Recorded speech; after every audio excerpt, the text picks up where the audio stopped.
and welcome. You're watching Macros with Mythili, where we take a hard look at all the major macroeconomic challenges facing the country. Well, with the BJP sweeping to power on its own steam, expectations have risen sky high. Will the new government be able to reverse the economic downturn?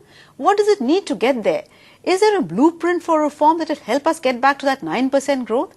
And who better than Rakesh Mohan, former Deputy Governor at the Reserve Bank of India and presently Executive Director at the Board of the IMF, to help us understand how to get there?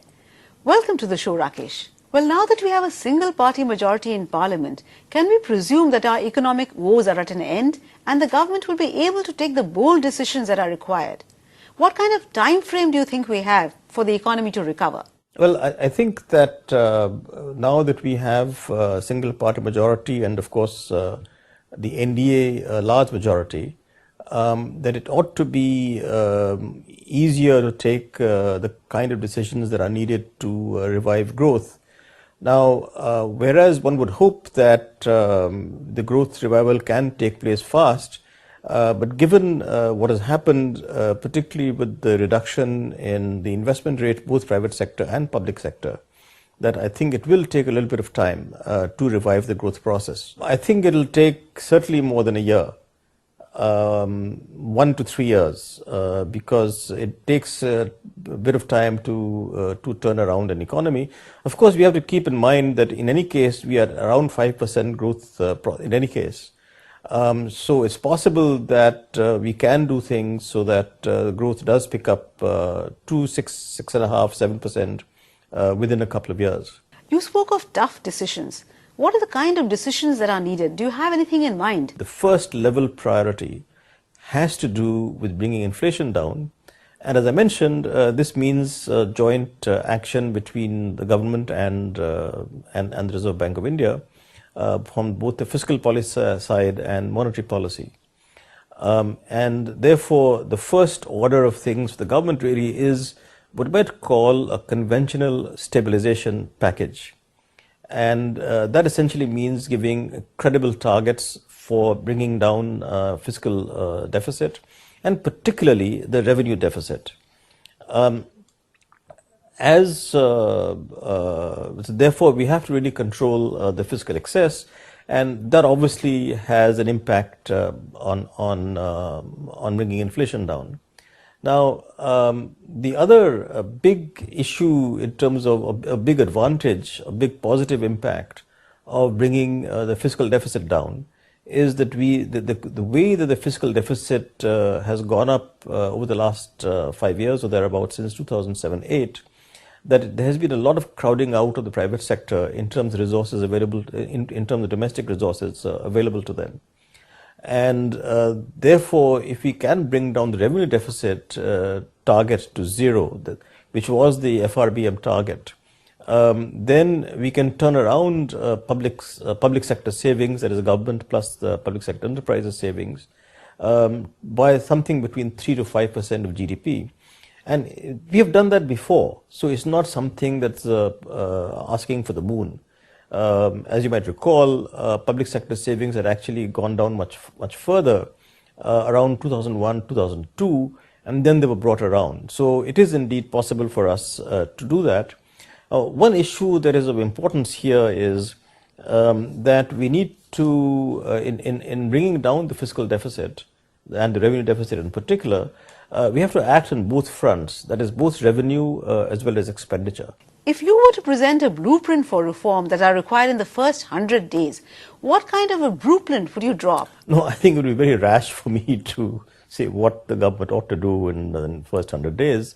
I think that the most important thing, as I said, is to really have the kind of fiscal program that I have described in a very credible basis, to communicate well to the public, within the government, internationally, that we are in business, that we do plan to do this kind of stabilization with certain targets, which we in fact are embedded in the budget process now. But it has to be done credibly, to be able to say that, look, this is what we're going to do, therefore this is what will bring inflation down. This is the kind of fiscal program that we have that will eliminate revenue deficit, say within a period of 3 years. And this is a kind of public investment program that we need to revive. And if the public investment program gets revived, then of course also the private investment program will get revised along with the PPP. How critical is the relationship between the government and the central bank? And what kind of a relationship do you foresee between the RBI and the new government? I think that if you look at the history of relations between the Reserve Bank and the government of India over the last, well, since the Reserve Bank's founding, which was now almost 80 years ago, that there has indeed been a tradition of relatively close cooperation between the Reserve Bank and the Ministry of Finance, Government of India. I don't really believe that you'd need any specific institutional mechanisms to do that, as long as there's mutual respect from the Reserve Bank and the government for each other. The Governor of the Reserve Bank, the Deputy Governors, the staffs, both the staffs, interact with each other all the time. So I don't believe that there is any need for any specific institutional mechanisms to do that. I mean, for example, in the United States, by convention, the chairman of the Federal Reserve meets the Treasury Secretary for breakfast almost every week, basically every week unless they're traveling. There's no institutional mechanism for that. That's a tradition that they have held. Now, I presume that when they meet for breakfast, it's not just the quality of conflicts that they discuss.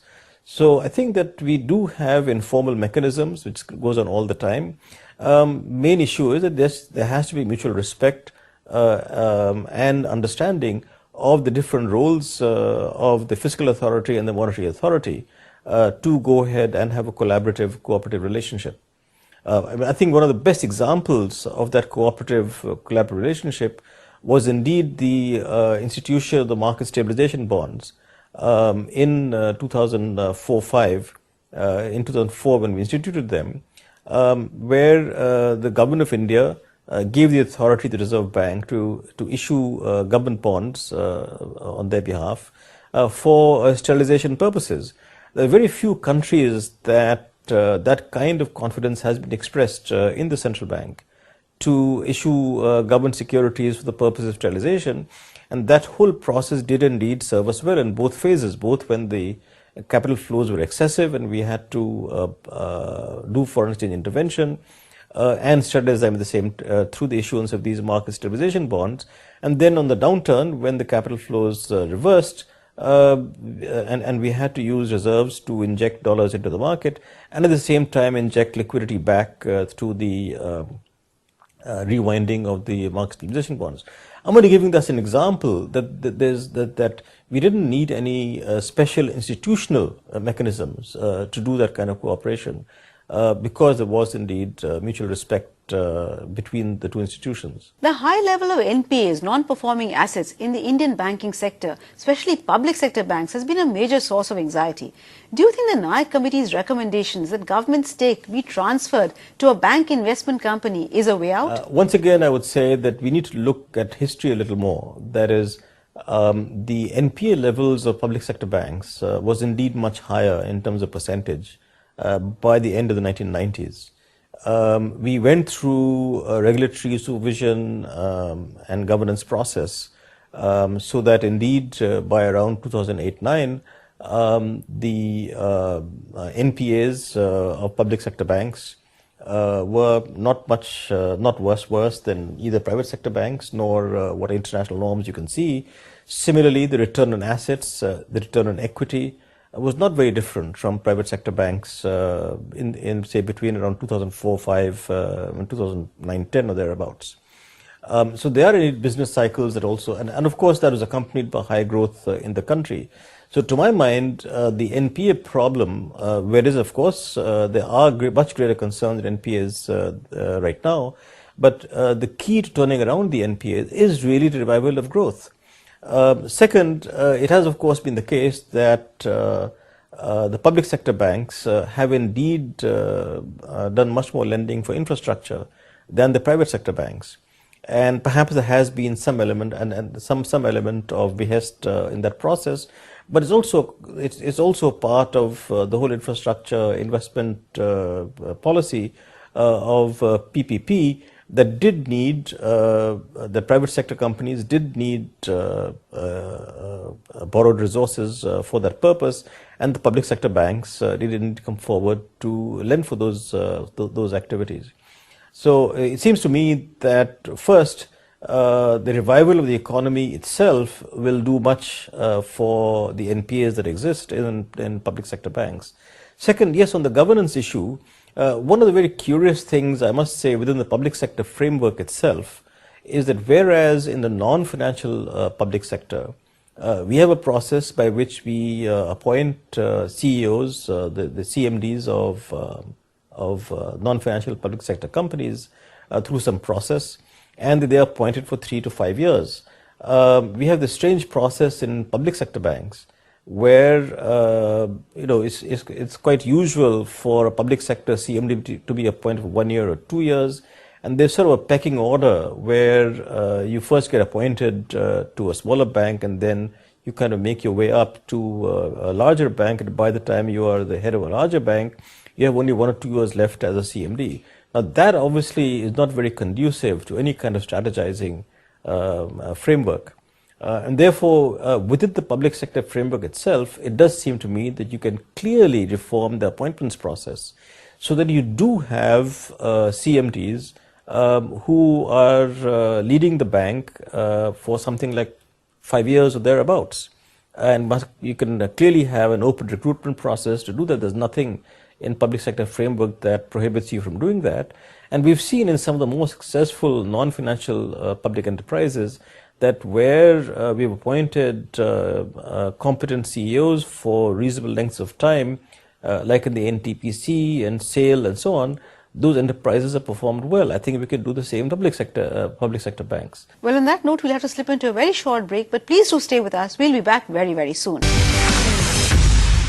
Welcome back. You're watching Macros with Mythili, and we're discussing with Rakesh Mohan just what the election results mean for India's economy. Rakesh, in a scenario where there is a dire need for infrastructure and there's a limit to how much banks can finance it, financing of infrastructure is a big challenge. How can we address that? On infrastructure financing, I think that given the current stage of the Indian financial sector and of the Indian economy, that we will have to be reliant on bank finance for a good deal of infrastructure for quite some time to come.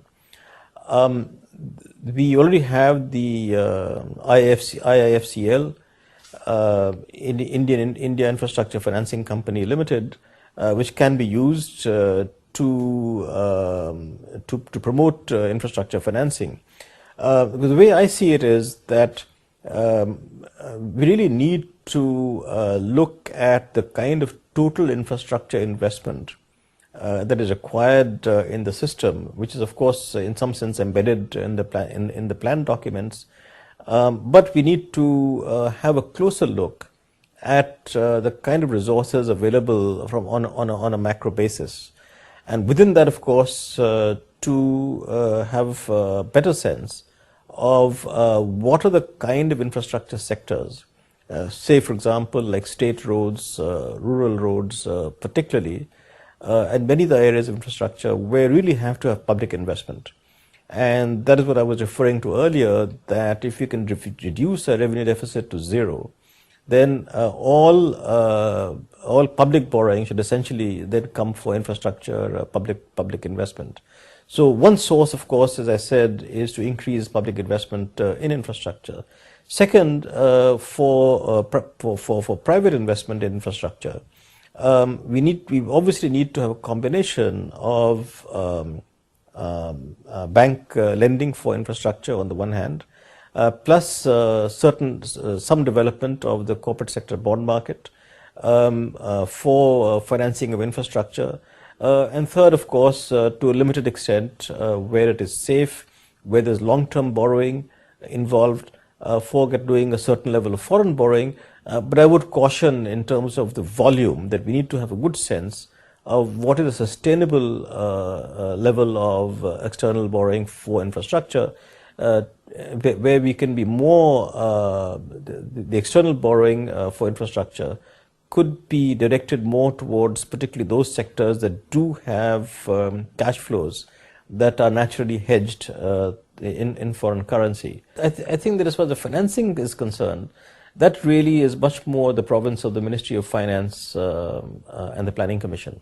Whereas, so I think that, as I said, as far as the financing is concerned, we need to have an overall view of I'm repeating a little bit, what are the sectors where public sector investment is necessary, which are the strengthening of the public sector enterprises that are in infrastructure, the understanding of what kind of private sector financing is possible, strengthening the financial institutions that do that kind of financing, as well as, of course, of promoting the corporate bond market along with the policy that we have for external commercial borrowing for the longer term for infrastructure finance. In your recent report, you have recommended that we club all the various ministries under an omnibus transport ministry. Can you elaborate on how this might help address issues in the transport sector? Coming to the transport ministry, we have dealt with this subject at some length in the India Transport Report, which incidentally has now been published commercially, and so it is now available for the printed copies as well as the soft version, which is on Planning Commission website. So we've dealt with the subject at length. What we found is, in doing all our work on the Indian Transport Report over the last 3.5 to 4 years, that everything the approach to transport investment in India has been very project centric, so that you have projects going on in every sort of separately in every sector, whether it's ports, whether it is roads, whether it is railways, urban infrastructure, civil aviation, etc. There isn't really a process for forging a much more unified strategy in the country. In principle, of course, the Planning Commission ought to be doing that. But at the same time, what we find is that to do that kind of unified strategy for transport or infrastructure as a whole, but certainly for transport in particular, excuse me, you need much more technical competence to be able to do that. The way the Planning Commission is structured at present, you have a transport division which is not large enough to have the kind of expertise that is necessary to do the kind of strategy you need on a unified basis. We looked across the world and we found that now no significant country, even small countries, no significant large country has the kind of multiplicity of transport ministries stroke departments as we have in India. What we found is that the former socialist or communist countries like China, Soviet Union, and other Eastern European countries did have the system of multiple ministries. But over the last 20 years, even Russia and China have unified transport ministries. When they unified the transport ministries in the first instance, the railways was left out and the railways ministries continued. But very interestingly, both in China and in Russia, they've also now been combined into a unified transport ministry. How can we revive manufacturing growth in India, considering that's critical to any kind of economic revival? What is really ironic is that the whole economic reform process started the industrial policy reforms in 1991, and indeed we got major impact by the industrial growth rate going up. Now, what is shocking is that the manufacturing growth rate has come down to zero in the last couple of years. And as I've said before, that I find it very surprising that there isn't the kind of level of discussion that this should have provoked, both in the government and in the private sector. We need to focus much more on labor using manufacturing, given the kind of generation of jobs that we need. We clearly need much greater labor flexibility along with protection of the interests of labor, but the two have to be combined.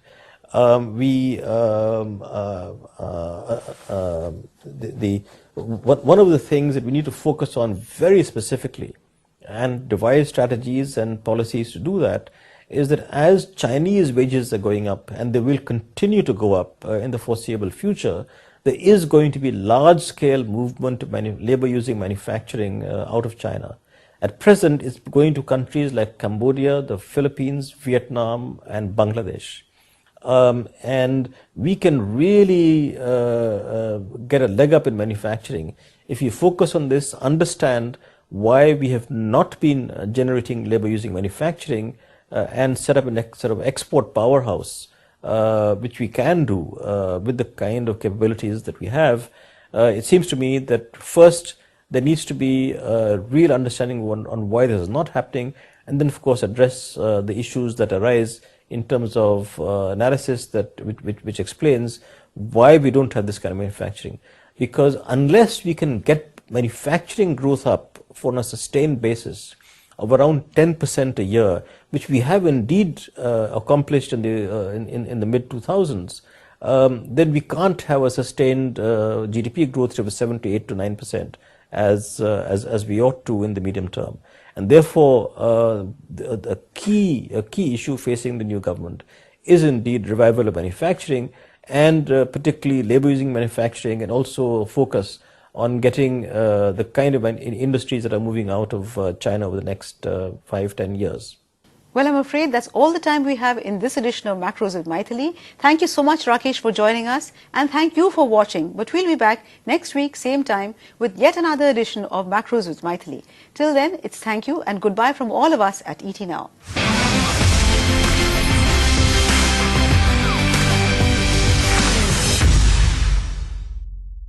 Find us on Facebook at facebook.com/ETNow, and don't forget to click the like button. You can also follow us on Twitter at ETNowLive. To stay updated with all our programming, hit the subscribe button on our YouTube channel by logging on to youtube.com/user/ETNow.